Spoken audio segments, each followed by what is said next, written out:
Sobre esse caso, agora nós vamos conversar ao vivo com o delegado Abimael Silva, por meio de chamada de vídeo, ele que está na cidade de Parnaíba, é inclusive responsável pela Delegacia de Homicídios lá no litoral. Delegado, muito bom dia para o senhor. Inicialmente, muito obrigada pela disponibilidade de nos atender logo cedinho nessa quinta-feira. Eu falo isso até porque a gente vem acompanhando e mostrando aqui ao longo desses dias o empenho que a Polícia Civil tem feito, o esforço, em especial o senhor se debruçado sobre o trabalho de investigação desse caso, que de fato chama a atenção não só aqui no estado do Piauí, mas com grande repercussão nacional. Eu pergunto para o senhor o seguinte, além dos familiares das vítimas, outras pessoas que não têm vínculo, não têm parentesco com a família, foram ouvidas, e o que levou a polícia a chegar no Francisco Pereira como o principal suspeito desses envenenamentos? Bom dia, Nájila. Sim, a gente está ouvindo vizinhos, pessoas do trabalho já vão ser ouvidas também. E esse inquérito ele está ficando bastante robusto, né, de informações, tanto de informações testemunhais, como de informações técnicas, de perícias, laudos periciais, certo? O que levou a gente a concluir como o Francis de Assis como o principal suspeito foi uma análise do conjunto de evidências que foi coletado, certo?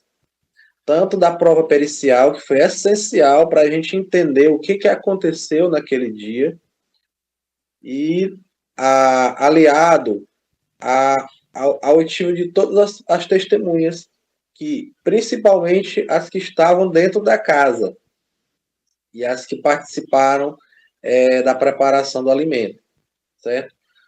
O depoimento, os depoimentos prestados pelo Francis de Assis também foram essenciais. Nós fizemos uma análise cronológica, isso foi questionado diversas vezes pelas testemunhas, e a gente sabe que através do laudo técnico, laboratorial, não é? O veneno foi encontrado na panela que foi preparado o arroz, certo? Só que essa panela ela tinha sido utilizada na noite anterior e várias pessoas tinham se alimentado. Então, a gente conclui que, mais um detalhe, a panela, existe a primeira panela que foi preparada arroz, um tacho grande, foi utilizado no Réveillon. No Réveillon, várias pessoas se alimentaram e, no final, esse tacho ficou em cima do fogão da cozinha. O seu Francisco, ele mesmo diz que ele foi a última pessoa a dormir na casa. Esse a gente considera como um momento que é o mais oportuno para a prática desse crime, porque era um tacho grande, a substância foi colocada dentro desse tacho e misturada várias vezes. Porque a substância ficou impregnada tanto no fundo, no resíduo do fundo do alimento, como nas laterais da panela. Então, chegando no almoço, essa panela não foi mais utilizada. O arroz foi tirado, colocado em uma segunda panela, e dessa segunda panela, ela foi para os pratos da família, certo? Então, quem preparou, requentou o almoço, já estava lidando com um alimento envenenado, certo? A única pessoa que ficou sozinho, onde todos estavam dormindo na casa, foi o seu Francisco de Assis. Esse fato é confirmado por ele mesmo, certo? Porém, ele nega ter chegado próximo dessa panela, né? Só estava ele na casa.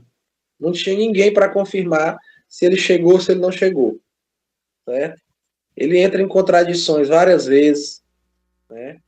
E ele é o único que foi ouvido que entra em contradição. Todas as pessoas foram ouvidas mais de uma vez para que elas confirmassem o que elas estavam falando, e o seu Francisco ele entra em contradições várias vezes. Ele não sabe dar uma explicação por que que ele entra em contradição com as outras testemunhas?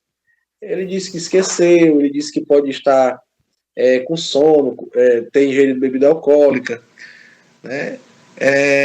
Além disso, ele apresenta uma forte motivação para esse crime tão hediondo, né?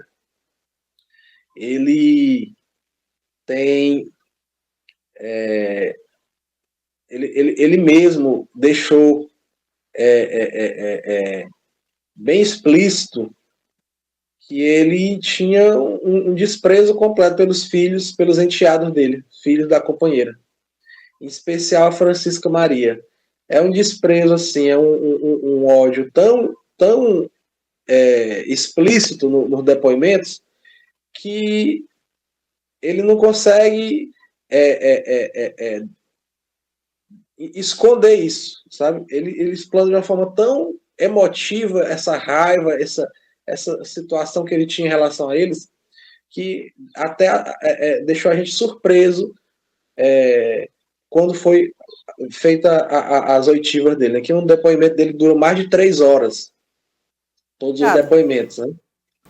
Delegado, é verdade que o Francisco de Assis chegou a preparar um alimento separado, especial para a companheira dele, porque de todas as vítimas era a única pessoa, no caso a companheira dele, que é a mãe da Francisca Maria, vó das crianças que faleceram, na intenção de preservá-la, de protegê-la, de que ela não provasse os alimentos envenenados. Ele chegou a preparar um alimento separado, especialmente para ela?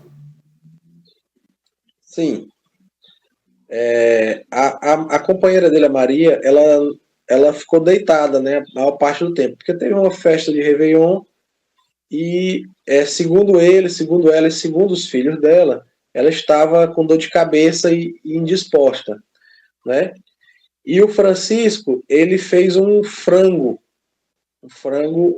só para ela, né? Ao mesmo tempo que ele negava que ele não chegava de jeito nenhum perto do fogão, ele depois admitiu que havia feito um frango para ela e que ela teria comido desse frango um pedaço do fígado e um pouco de caldo. Ela não comeu do arroz, certo?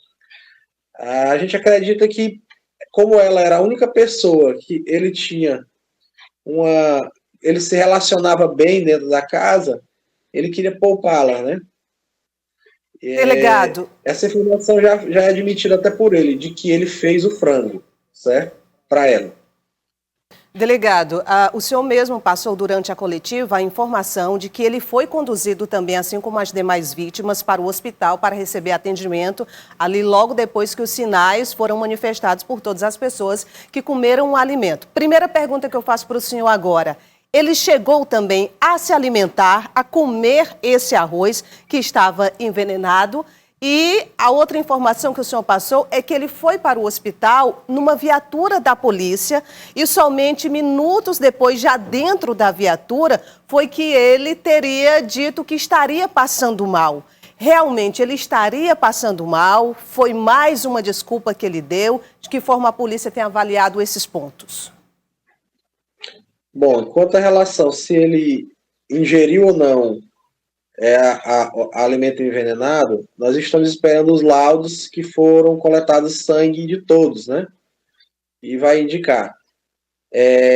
Segundo as pessoas que foram ouvidas, há uma certa dúvida se ele comeu ou não, porque para um dos policiais no local do crime, ele disse que não comeu. As outras vítimas disseram que não viram ele comendo. Ele disse que comeu quase tudo. E uma das testemunhas que estava lá presente, das vítimas, disse que viu ele trocando o alimento de vasilha e que ele ficou comendo sem gosto, né? Como se ele estivesse só beliscando, né? Então a gente não descarta a possibilidade de que ele tenha realmente ingerido um pouco do alimento, né? E isso explicaria tanto, ou que ele mesmo não tenha comido e está simulando. A gente vai estar esperando o laudo que vai dizer se havia ou não a presença de substância no sangue dele. Certo? Mael, Então, uma coisa diferente é que ele só, umas 3 a 4 horas depois, foi passar mal porque foi conduzido pela pela Polícia Militar para a delegacia para prestar esclarecimentos, já que ele era o único da família que estava em condições de falar. E isso para as 5 da tarde, entre 4h30 e 5 da tarde, já 3, 4 horas depois, né, ele, dentro da viatura policial, foi que ele relatou que estava passando mal e foi conduzido pela polícia ao hospital. Ele foi o único que foi conduzido pela polícia, o restante todos foram de ambulância para o hospital. Bom, delegado, nós inclusive mostramos agora há pouco a fala do secretário de Segurança Pública do Estado, Chico Lucas, dizendo que o Estado, de fato, a polícia também está trabalhando no sentido de analisar se existe alguma ligação entre esse envenenamento coletivo agora de 2025 e o envenenamento de 2 crianças, também filhos da Francisca Maria, em agosto do ano passado. De que forma a polícia trabalha essa questão de investigação para saber se há realmente alguma ligação entre esses 2 casos? Isso já está sendo feito e, além das oitivas, que o senhor certamente vai continuar ouvindo familiares, vizinhos, ou seja, quem pode colaborar com essas informações, alguma atitude mais que a polícia pretende tomar nesse sentido, já pode ser repassada para a gente? Em relação ao caso anterior, claro que a gente está observando, né? Mas eu, particularmente... Oi, tá ouvindo? O delegado. Tá. Em relação ao caso anterior de envenenamento, eu não estou trabalhando nele, né? Eu estou focado nesse caso de agora. Porque se a gente perder o foco, a gente pode perder algum detalhe, né? A gente não quer, a gente está trabalhando com o maior esforço possível, certo? E o caso anterior, ele está já com ação penal e quem está conduzindo o caso agora é o Ministério Público, certo? A gente está entra em contato permanente com o Ministério Público, que ele também está de olho no caso, está acompanhando tudo, o promotor de justiça. E o foco agora é esse fato, né? Esse fato do dia 1º de janeiro de 2025. Certo, só para a gente encerrar, delegado, a prisão do Francisco de Assis, essa temporária deve ser o quê? De 30 dias e pode ser prorrogada?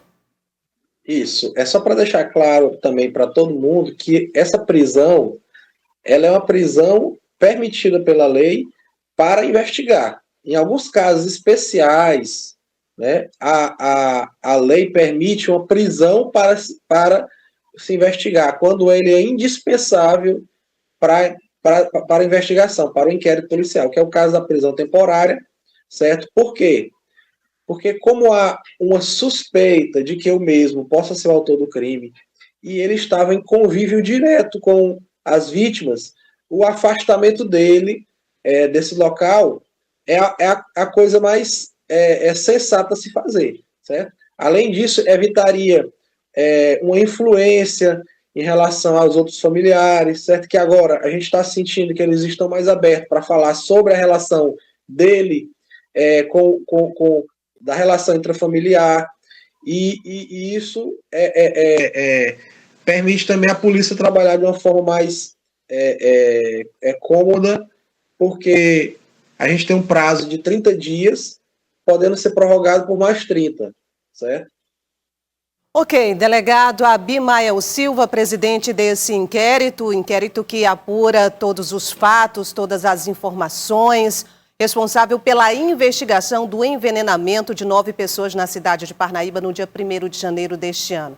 Mais uma vez, delegado, muito obrigada por sua participação e parabéns pelo trabalho ágil da polícia. A gente sabe que existe também um prazo de 30 dias para que tudo isso possa ser esclarecido ou as primeiras medidas tomadas, mas aí em menos de 10 dias a polícia já mostra resultado, inclusive com uma prisão, sendo que o principal suspeito desse envenenamento coletivo é o padrasto de Francisca Maria, que faleceu e também é mãe das crianças que infelizmente perderam a vida. Mais uma vez, muito obrigada, delegado Abimael. Um ótimo dia de trabalho para o senhor.